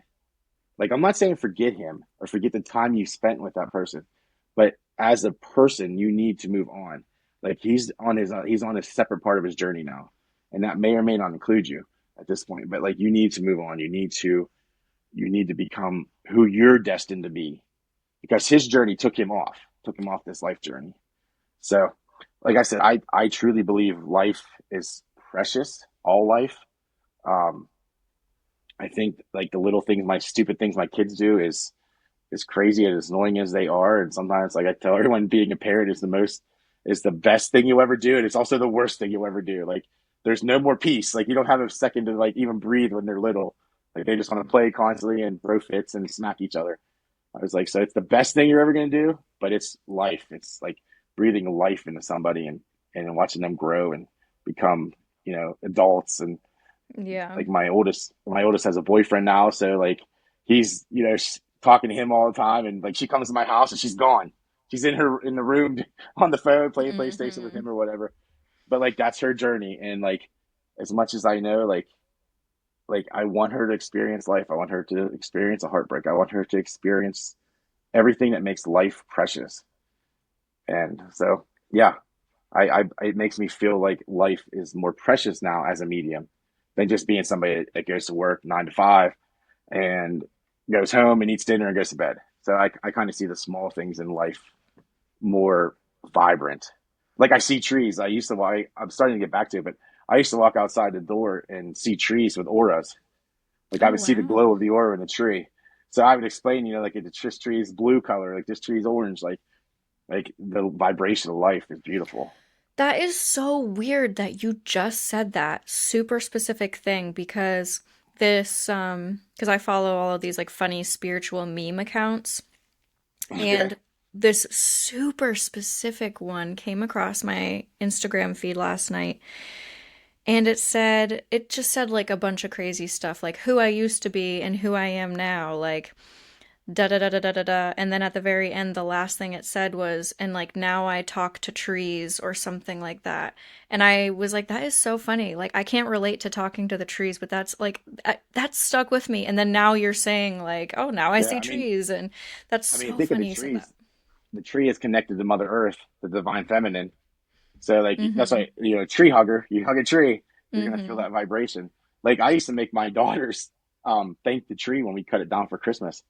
I'd be like, thank Oh, that tree because yeah. it's given its life source for you to have a tree. Now I use fake trees, but we used to cut them Mm down. I hmm. was like, thank the tree. And my daughter is like that. She's very like open, and she see things. Like, I swear I could drop my 15-year-old off in downtown Paris and she'll figure her way out. Like, she's just that savvy. And that's for me just kind of like guiding her to like, okay, like, be savvy, watch your sides, like watch peripherals, like, pay attention to what's going on. Yeah. You touched on a lot of really great stuff when you were talking about letting your fiance just have her moments. It really made me Yeah. think about how my husband lets me have my moments a lot. And I can take a lesson from that because sometimes I feel like maybe I don't let him have his moments because Yeah. I think I need to remove myself from the equation. Because when he has a moment, it causes me to have a moment. And I'm not even talking about anything bad. I'm just talking about like he's hangry and he's starting to get a little snippy. That's like Yeah. when he's tired and when he's hungry, that's usually when he gets a little snippy. But normally he's like very level emotionally. Me, I get snippy all the time for stuff. And he lets me be snippy and he knows how to just let it roll off my shoulder. But anytime, he's having a moment, I feel like I don't give him that space. So thank you for saying that because that's a nice Yeah. reminder that And even last night when I couldn't sleep, I was saying a lot of prayers. And one of the prayers was like, just help me be a little softer, help me love a little more, and be more gentle, and just meet him where he meets me because he shows me a lot of unconditional love. For me, I think that's a little difficult just because of my upbringing and things that have happened, and so God has given me him to teach me like what unconditional love is and stuff like that. But enough about my amazing husband. He knows how much I love him. um, but I wanted to talk to you about your 7 year chapter, right? I think it's so crazy because this is something that keeps coming up for me just in little things about a 7 year chapter. Like my friend and I were just talking about Zelda. I want to say it was like Ocarina of Time and how Link went through a 7 year chapter of darkness. And I am kind of going, I'm actually on the very end of what I think is a 7 year chapter, where on April 1st of 2019, we left for deployment. And then that's where my husband and I became really close. We ended up getting together after. Now we're married. We've been through so much. Like life put us down on our ass, right? And made us struggle. And we lost all of our money because we were struggling and trying to start a new life. And now we have this new opportunity in life, but we're still struggling, right? We're struggling to start a family. We're going through a lot of hardships with that. And I just keep getting knocked down. Now that I'm at the end of the 7 year chapter, it's like boom, boom, boom. It's like getting worse and worse and worse. And now coming up on April 1st, and not to, get into too much detail for the viewers because I'm sure they don't care, but on April 1st, I have a surgery scheduled for, it has to do with my fertility journey, right? Mhm. So there's this 7 year journey of like, deployment was a really difficult thing to go through. We went through all of this crazy, crazy stuff, and now I'm having a major surgery on April 1st that I hope will be the closing chapter for this 7 years of darkness. So when I heard that you had this 7 years of struggle, I instantly resonated with that. So if you're willing, would you talk a little bit about that? Well, my 7 years was like I was coming to the end of the medium as I knew it. Now, the medium made me like I don't want to say the medium made me do crazy shit, but the being of the medium and the popularity of the medium made me do crazy shit. Drinking, like being flirtatious, like all that kind of stuff, and like it just made me like crazy in my mind. So when I was at the local bar the one night, and I was at a reading, went to the bar, and I watched everyone kind of walk out of the bar, and they were like going to see who they were going home with, and I was like, "Is this how stupid we look?" Because I was sober because I got there late, and I was like, "This is how stupid we look." And I had said to my spirit guides, I was like, "I'm done with this shit. This is stupid. Like this is actually dumb. I'm whatever old I was at the time, I was like, and I was like, this is stupid. Like this is just pointless life." Now, I had said I had said to my one friend who I was tattooing, I was like, "Don't you have any cute nurse friends you can set me up with?" And she said one person, and her husband said another person, and I was like, "Well, show me their pictures." And I was like, I feel like I resonate with this one better. I was like, does she happen to date older people? It's like that was my one thing because I typically date younger. And she said, yeah, she's a nurse, she's in blah blah blah. And I was like, well, let's set me up with that. And it took probably like 3 weeks at this point, 4 weeks, maybe 5 weeks. So I actually got the courage up to text her, and I started with, "Hey, I heard you wanted to get tattooed by me," because that's what she wanted, a tattoo, but I was just pressing it off. And at that point, I was like, you know what? This medium side of me is very toxic. So I kind of tucked it back, and I told her, I was like, listen, I was like, the medium makes me do crazy shit. And it's not that it's the medium I want to say, but like it's my alter ego that makes me do the crazy shit. And I said, I want to be different for the next 7 years. And she was always very supportive. She's like, you are the medium, though. She's like, whatever you deal with, we'll deal with it together. And she's always been like that. Like I could wake her up at 3 o'clock in the morning right now and be like, "Oh, something wrong with me." And she'll like jump up and like, she's like, "Do you need medicine? Do you need this?" Like she's a nurse by trade. And I was like, she'll like last night she brought me pills. She made sure I was like okay for everything, and make sure everything's taken care of really well. So I went through 7 years of like, okay, let's not be stupid for 7 years. And I went through this like craziness of like the medium would hit me in the face and I'd be like, okay, you're being a medium again. And I'd be like, no, I can't Mm-hmm. do it because it's going to make me nuts. So eventually, my neighbor lives across the street is actually um, very good friends with my fiance Kylie, and she said she's also psychic and she's also medium and she's a Reiki healer. And she had said to me one night we were just sitting there talking, and I was like, you know what? I was like, I looked at Kylie and I was like, it's time for me to come out of retirement. Like I've been pissing around with this enough. Like it's time for me to come out and just be like, this is who I am. This is what I'm about. This is, my life journey. Like I took 7 years off. I built a house. We actually, her and I built a house together. And like, I had to focus so much on like getting the money to build this house because it's like shit costs a lot nowadays. So I was trying to get all this money together to put the down payment down. Like I couldn't focus on like the aspect of money and the medium stuff because like when I do medium stuff, I typically take a financial hit. So because it takes back like the tattooing part of it, like there's decent money in tattooing, but like what I don't tell people is like when I'm tattooing you and a reading, it typically takes me longer because Mm-hmm. it's more of an emotional journey. So like I'm talking more, I'm like connecting more. So like the financial side of me like dips down. So I'll lose, a good bit of money per year. So I'm like, I had to get myself set up for that to make sure I was like okay with taking that financial hit.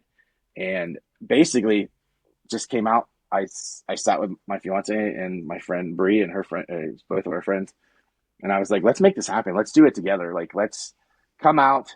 I introduced Bree as like she's going to come in and she's going to help do some stuff on in the tattoo medium side. We're going to do intuitive tattooing, which is going to be where she does Reiki, bowls, all that kind of like spiritual stuff, and then we're going to let spirit pick the tattoo. So spirit will pick the Whoa. tattoo, and that's what you're going to get. That is going to be an incredible thing. Now, I have done this in the past. I've done this for the reality show, and a lady who lost her husband. He showed me a pendant that he got her on her birthday, and I drew it and showed it to her, and she knew exactly what that pendant was and where she got it and how he got it. She got it.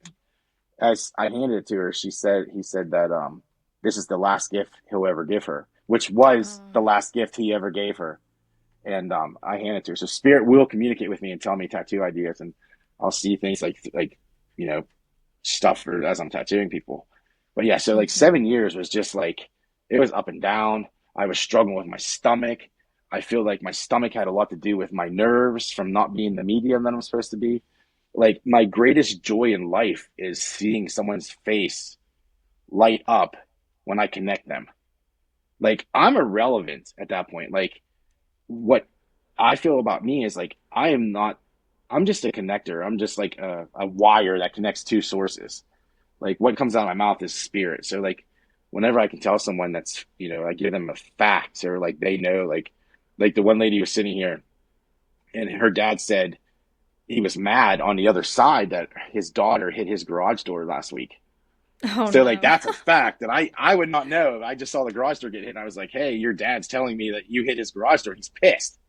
And she started laughing. She's like, well, what's he going to do about it? Because he's on the other side. And he starts laughing. It was just a big thing. And so, I mean, I was meant to be the medium. Like, I was meant to be this person. Do I know how far it will go? Who knows? I was supposed to be on TV. I was supposed to be doing all these reality shows. And then when they took that away from me, it kind of hit my ego, which I said I had to, like learning about that ego. That ego either hurts us or helps us. And I was really refrained from like going forward with it. I'm like, well, maybe if I'm not good enough for TV, then what am I even doing here? Like, am I supposed to do this? Because Spirit told me what was going to happen in my dream. So, like I said, like over those 7 years, I learned photography. I am a wedding photographer. I've pretty much mastered it. I am a videographer, pretty much mastered it. I do wedding videography and video. And then I sit there the one day with my fiance, and I was like, you know what? I was like, let's produce this ourselves. Let's do this ourselves. And I started explaining to her what all she has to do. And, like it may not be the best quality, but it's going to be enough quality to get the message out. And Mm-hmm. as I said, nonchalantly, I learned how to produce. So in that 7 years, my ups and downs was actually me learning how to be the producer, the director, and the medium. So I was like, we're getting this whole trifecta here. I was like, we're setting up my other shop here as like like a stage where I can actually do like all this stuff, and that's 7 years. Like I say, it was like my dark days, but like looking back, that was taking the bad and spinning it to the good. So like nonchalantly, Spirit was guiding me this whole time. Spirit has been teaching me from day one, like you're going this Mhm. direction. This is the direction you're going. Yeah, those chapters of growth are so difficult, but so Yeah. necessary because you need to get, there's a lot of things that are going on, right? You need to get your ducks in a row. Like you need Yep. to actually still live your human life. And like that's something that I struggle with because my head's always up in the clouds and up with this phenomenon and all these crazy Yep. things that I feel sometimes I get pushed back down, and then spirit and the phenomenon will take a step away, and they'll, I won't see anything or experience anything for a few weeks or a month. And for me, that's them being like, you still have to be a human, right? Like, you still need to do Yep. human things and take care of all of these things. Get your ducks in a row. And then also there's the learning and the struggling aspect of it because as you were saying all of that, I literally wrote a note down because I'm like, okay, I have like an idea and I want to tell you when we're done recording, we'll talk about that.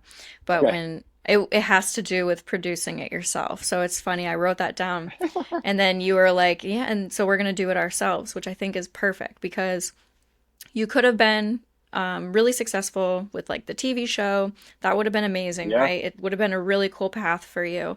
But I think that maybe you're meant for your own creative freedom and without all of these executives and producers over Yep. your head. And also taking away your creative freedom because they can edit it however they want.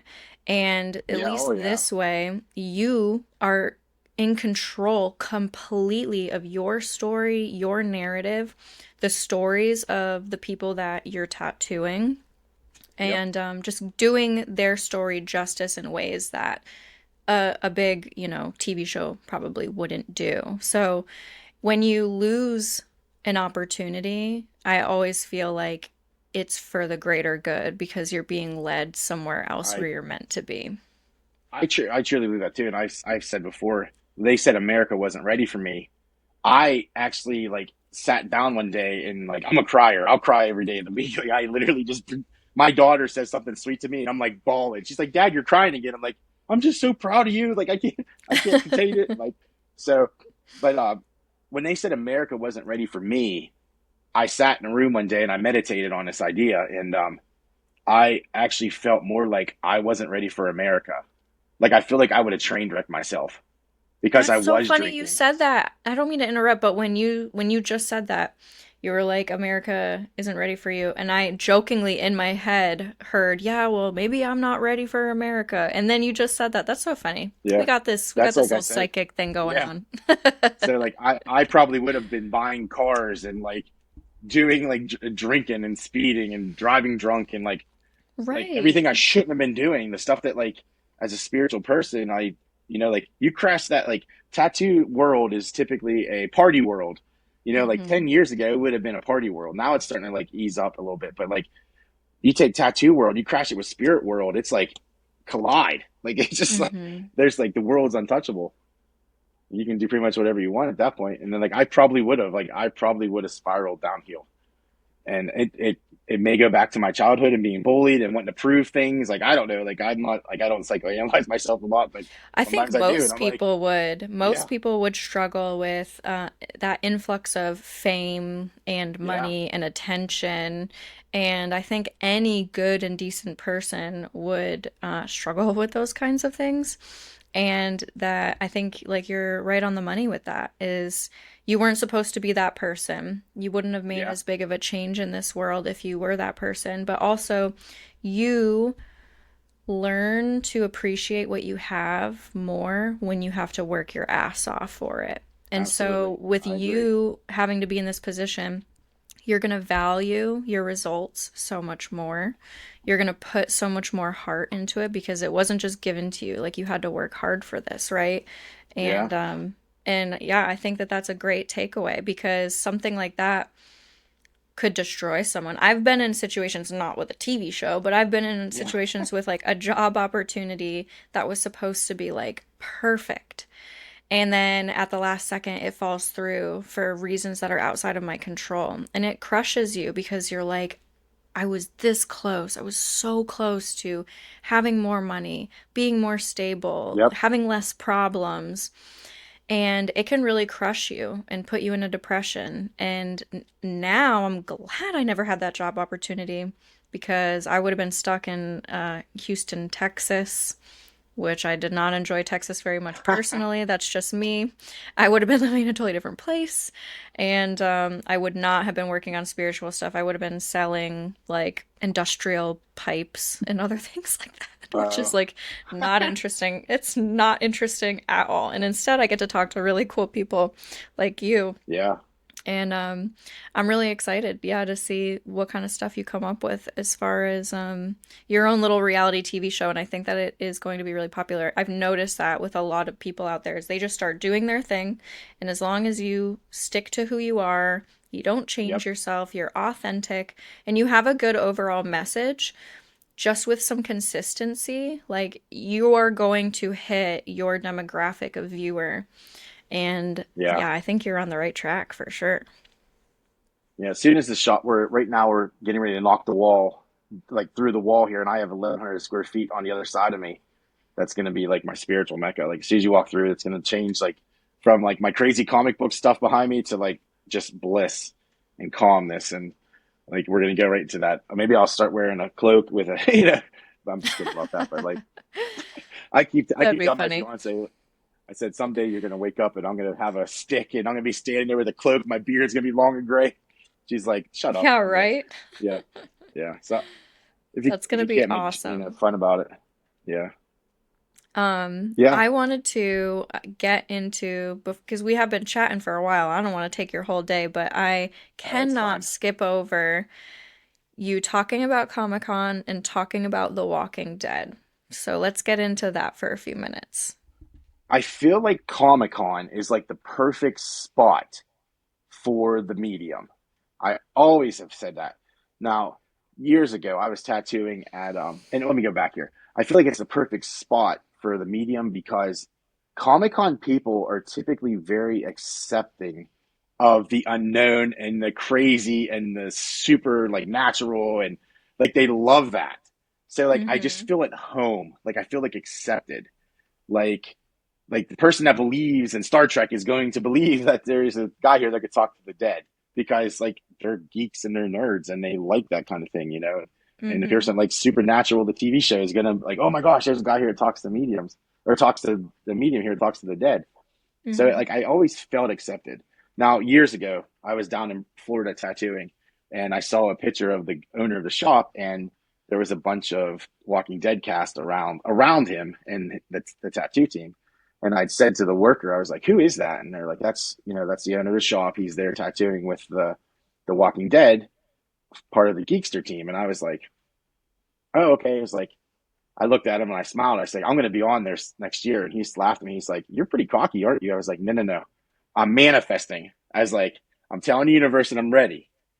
He's like, he started laughing. He's like, "Well," he's like, "I hope you get your dream because I've been wanting to get on there for a while." And he knew the owner. He worked there. And I said to him, I was like, "Next year." So I ended up going to a tattoo convention here in Harrisburg about 7 months later, and I saw the logo and I was like, "Oh," I was like, "I know so and so from Florida.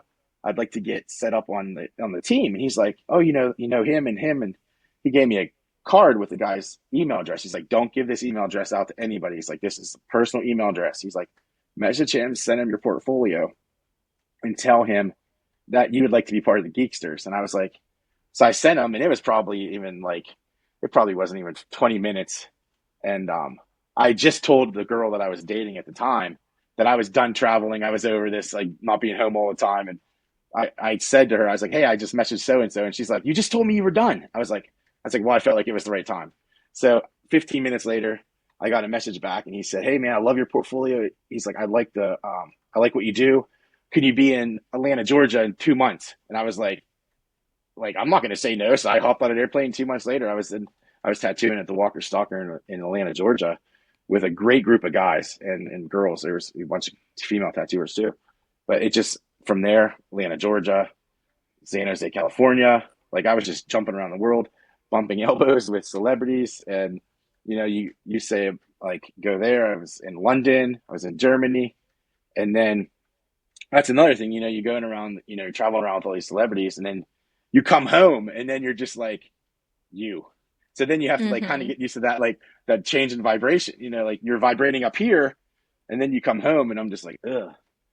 I'm like, what's my purpose here? What am I doing here? Like, Yeah, you have to like so yeah, reintegrate back yeah. So into who you are, yep. essentially. So that team fell apart. The guy sold it. It just kind of fell apart. People didn't really get along with everyone that was there. So then my buddy Lucky, he started another team called Ink Alliance, and I've been tattooing with them now probably about 7 years.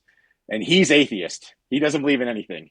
His wife, on the other hand, she likes the ghost stories and all that kind of stuff. And she had, I said to her last Comic Con at Steel City Con, I was like, hey, I was like, I brought my cameras. I'm going to set up to read. And she's like, oh, that's, like they were like, oh, that's awesome. That's awesome. Not really saying I was going to try to talk to the dead. And then I sat it up. Client came over and she's like, oh, I really love medium. So I had a little medium thing sitting there. I was like, if you're okay with it, I was like, I'll read you, see what we can get. And if we get something great, if not, you get a great tattoo, you get on your way. And she's like, Mm-hmm. okay, awesome. So I sat it up there and it just kind of took over. And like she was very accepting, and she was like the perfect client for that perfect moment. And that video went TikTok. I don't know if it's viral or not, but it's like 380,000 views. I don't know if that's considered viral or not, but it's up there. That's pretty So good in my book. yeah, yeah. And I gained from that one video, I think, like 10,000 new followers in the matter of a week. So it's still going. So, It but just yeah, Comic Con, I think it's just great. when you see, or when I or other people see your videos, it really is so niche and so cool. Yeah. There's not anyone that I know out there like you, and I'm surprised that something like this hasn't gotten more popular, especially back when Kat Von D was really popular, Yep. and she had a show, I forget what it was called, but then they also had Ink Master, which was a lot of fun. That was a cool show Yep. that went on for a while. And maybe the market was just so saturated with tattoo That's shows what at they the said. time.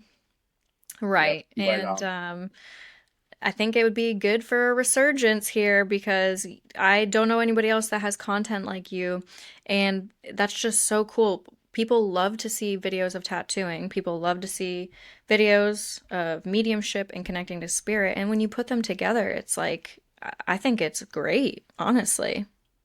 I think it's great too for the fact that we get all walks of life in here. Like I'll have soccer mom, and then I'll have the Harley dad, and I'll have doctors, and I'll have lawyers, and like teenagers that's lost their best friends, and it's like every single walk of life comes through this door. There's no like filter. Like we have like everything you possibly imagine comes through here. We're a very open shop. We cater to everybody. There's no like, no, we don't tattoo this type of tattoo. We all have our own, like, we don't have a, like, I don't know how to say this. Like every tattooer nowadays has to have a style. Like we just tattoo fun. Yeah. We tattoo Hmm. fun stuff. Like I don't have like, oh, I won't do that because that's not my style. I'll take it. Like I'll tattoo it and I'll make it the best I can. And that's how pretty much every one of us in here. Now we all have our little niche. Like I'm the Comic Con guy, and Mike's black and gray, and Lynn's portrait black and gray, and Kennedy is she is anime.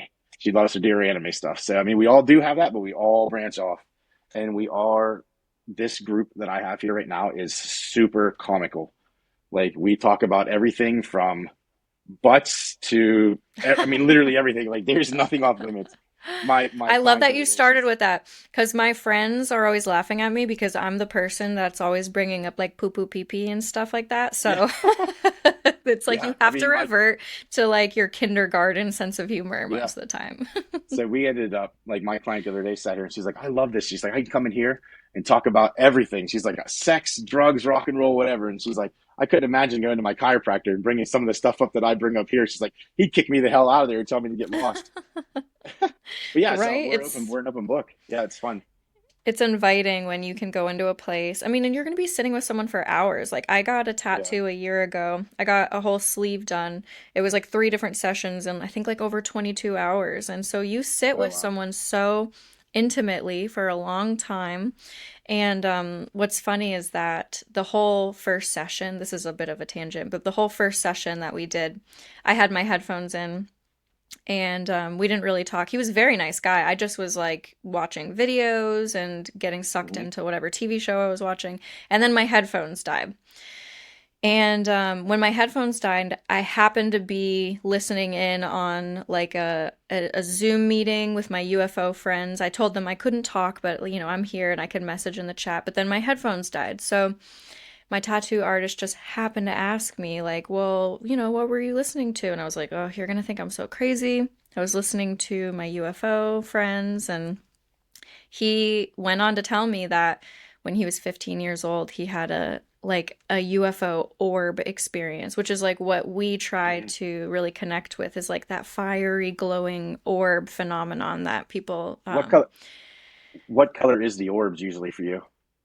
For Do you have me, a I color? see them as white. Like they're like, and I've seen White. them up close, like up close as in 50 to 75 yards away, and they're like white, With a fiery, blue? almost like plasma. I Okay. have seen some blue too, yeah. So in my dream, whenever I was 32, I don't know if you've watched a video about this. In No, my I don't dream, think so. in my dream, whenever I was 32 years old, basically what happened was I had a migraine headache right dead center here. Well, not dead center, I was a little bit off, but I had a migraine for about a week and a half. I was married at the time. She's like, "You're going to the hospital." She's like, "There's something wrong with you." Like I couldn't even function, and I was like, "Just give me a few more days. Just give me a few more days. If it doesn't clear up, I'll go." So I went to sleep, and I think I slept like 12 hours in this dream. And in this dream, I woke up, in the dream, I was lucid. I woke up, I walked to the edge of like a cliff, and I was standing there. And I looked around, I looked down, and I wasn't scared at all. I felt peace. And this ball of blue, like it was light, white in the center, and then it blew out. So it was blue as it went out, and it would speak to me. And as it spoke, the light would get brighter and dimmer. Like there was no mouth. Okay, it would just get brighter and dimmer, and I would sense what it was saying. And it said to me, "Jump," and I'm like, "No, no effing way am I jumping." And it's like, "Jump," and I'm like, "No, I'm not jumping if it's a cliff." So after what I would say probably like 30 minutes of this thing like communicating with me, I eventually said, "You know what? Eff it, let's jump." So I jumped and I just went and I hovered. And he looked, he went and Wow. he got brighter and he said, "From this point on, you do as we say, and as we say, you do." And I was like, "Okay." He's like, "You can now do your medium stuff awake." And I was like, "Okay," because he like I can only do it in dreams. He said, "From this point on," well, he or she, I don't know, but it was just a voice, and said, "You can now do this stuff when you're awake." And it said, um, "You need to trust us, and as we say, and everything we say, as we say it, you do." So basically, trust in them. And then Mm-hmm. it said, "You will be known as the tattoo medium.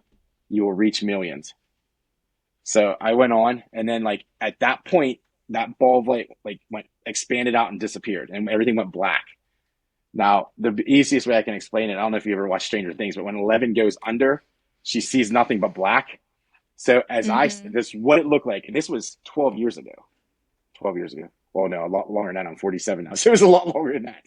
So as it went black, and this little girl named Lainey come walking up to me, and she said, "Frank," and I was like, "What?" I was like, and she had just passed away from cancer, and she takes these like pictures, and she's like as fast as can be, and I'm like, "Lainey, slow down, slow down, slow down." So she showed me as she slowed down, she went like real slow, and she showed me a teddy bear with Mickey Mouse ears. She showed me a jump rope and flies, and she said, "Tomorrow when you see my mom, tell her these things." So I said to her, I was like, "Lady, I'm not going to see your mom." She said, "Frank, we just told you to trust us." And I was like, "I'm not going to see your mom." She's like, "You will see her, trust me." So I said to her, "Okay." I laughed, and I said, "Lady, if I see your mom, I will tell her." She's like, "No, you will see my mom tomorrow." So I just happened to be at a basket party, and it was like, boom, me and her mom bumped into each other. And I was like, "Oh shit." So at this point, I have to like got this feeling like, oh my gosh, I'm like literally have to do this right now. Like I'm not ready for this. Like I'm usually pretty shy in public. I have like unless I'm doing readings, tattooing, or photography, I'm usually the guy that sees you in the store and I take off the other way. So I don't usually like to Same. talk. So um, but I bump into her and I was like, hey, I need to tell you about my dream I had last night. So I get her outside and I say, I had a dream about Lainey last night. She showed me a teddy bear wearing Mickey Mouse ears. She's like, oh my gosh, that's what her sister gave her right before she went to the hospital. And then I said she showed me a rope and flies. She said she used to run around the yard chasing the flies with the rope because she was afraid of flies, so she'd smack them. And then right when I said Wow. that, I heard Lainey say in my ear, I heard Lainey clear as day, and she said, "Tell my mom I now sing with my angels." Like I just Oh. heard her, and I looked at Bree and I said, "Hey, Lainey wants me to tell you she now sings with her angels." And Bree was like, "Oh my gosh!" I whispered that in her ear as she was taking her last breath. Go sing with your angels.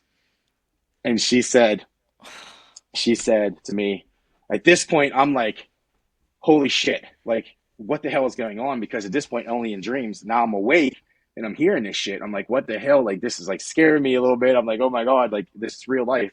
Like, that dream actually was real. And everything that's happened in that dream is now going to happen. So I said to her, and then she's like, tell my mom about the time I fell off my trampoline and we thought we broke my arm. So I'm like telling her this stuff. And Bree's like, oh my gosh, you can hear her. I'm like, yeah, I actually can. I can hear her like I'm hearing you right now. And she was like, from that day on, it was just literally bam, bam, bam, bam. Somebody'd walk through my door and be like, your grandma says this, your mother says this. It was nonstop. It got to be so consuming because I never shut it off. I just left it on. I was like, I'm doing this, let's do it. And I never took the time to be human. Like you said, you need time for human to be human. But yeah, so every once in a while I'll see that ball of light, it will come forth and it will sit there and it will hover. Like one time I used to be real big on crystals. Like real big on crystals. And I sat there and I was meditating with a crystal, and that ball of light came forward, and it hovered. It like went there and it started to talk to me, and it said, "Drop the crystal." And I was like, "What?" He's like, "Drop the crystal." And I was like, "Why?" He's like, "Because you are the crystal. Your vibration is the crystal. You don't need the crystal. Your vibration is what is the crystal. You're only vibrating into that crystal. So get rid of the crystal." So at that point on, I never touched a crystal ever. They just all went away. I was like, Wow. okay, they're gone. Yeah. So like the vibration, like is us. Like we are the vibration. That's amazing. And I can't believe that a lot of this ties back to what you can presume is this orb phenomenon. Because let me tell you, I know that people refer to them as like UFOs, right? Because they are unidentified flying objects. They are in the sky. Yep. Um, they're not really like your nuts and bolts type metallic craft. They're different. Yeah. They Yep. are, we believe that they are a higher dimensional being inside of this. I don't know, it looks like a plasma ball. Sometimes it looks like a ball of fire. And that's really what started this whole journey for me. It's finding this guy I told you about earlier, Chris Bledsoe, and these orbs of light came to him. And I just think it's so incredible that you had your own experience where, and I wanted to touch on this because there are people out there that love to watch a video and pick it apart in whatever way they can and tie it to whatever negative thing they can, right? So Mhm. there are people out there that are going to hear your story about this orb telling you trust and listen to everything that we say as we say it. And they're going to be like, what a freaking idiot. Like, who would do that? You don't even know who you're interacting with. But you're forgetting the symbolism of this whole thing that you were told to jump, you took the leap of faith, Yep. and that it was like a trust fall. They caught you and they gave you that experience to show you that there are going to be times where maybe you're going to second guess what messages you're getting. You're going to second guess, what's coming through to you or what is going to happen to you, but you need to take that leap of faith and we will always be there to catch you. And if you happen to fall, that's where we learn certain lessons, right? And that's when we Oh have yeah. to go through these challenges. So I think that that is so incredible. And it's, as you were saying this, I had this total feeling of completion in my heart as to why I saw only a couple of your videos and was like, boom, I need to talk to this guy because your story aligns so much with like what's in my heart and in the heart of so many people that are trying to connect with things spiritually, connect with the divine feminine, connect with the orb phenomenon. And you're just some regular cool dude who's a tattoo artist and a medium, and look at this wide array of phenomenon that happens around you. This can be literally anybody out there if they want it to be and they open themselves up. Yeah. Yep. And that's incredible. And I think that's a great place for us to kind of round this whole thing out. And before I let you go, I want to know where the heck your tattoo shop is, because I'm gonna need to make a trip out there to come and see you sometime. I'm at Total Commitment Tattooing in Johnstown, Pennsylvania. It's really easy to get to. There's a highway that runs right by us. It's one highway off of the main of the turnpike. So I mean, it's right there, Johnstown, PA. And I do travel a lot. Perfect. I'm all over the country traveling normally with That's right, because Comic you Con do a team. lot of tattoo conventions too. Yep, yep. Cool. And where can people find you on your social media? My most followed is TikTok, and that's Tattoo Frank underscore. Perfect. And the last thing I'd like to ask you is if you have any final words for us, anything at all. Basically, appreciate life. Appreciate every aspect of life. The smallest detail in life is your simplest message. Spirit will always give you guidance. It's just that we don't need to be looking for like the big rainbow in the sky. It can be the simplest water faucet dripping. Like you didn't have the water on, it just starts dripping. That it can be the simplest thing that you're looking for. And then when you feel love and you feel a loved one around you, it is them. Like it is them. Like a lot of the times we're taught through society that like we don't have these feelings. We're not supposed to have these feelings, but we do. We are spirit and spirit is us. Like we are one. So just enjoy life and take that journey.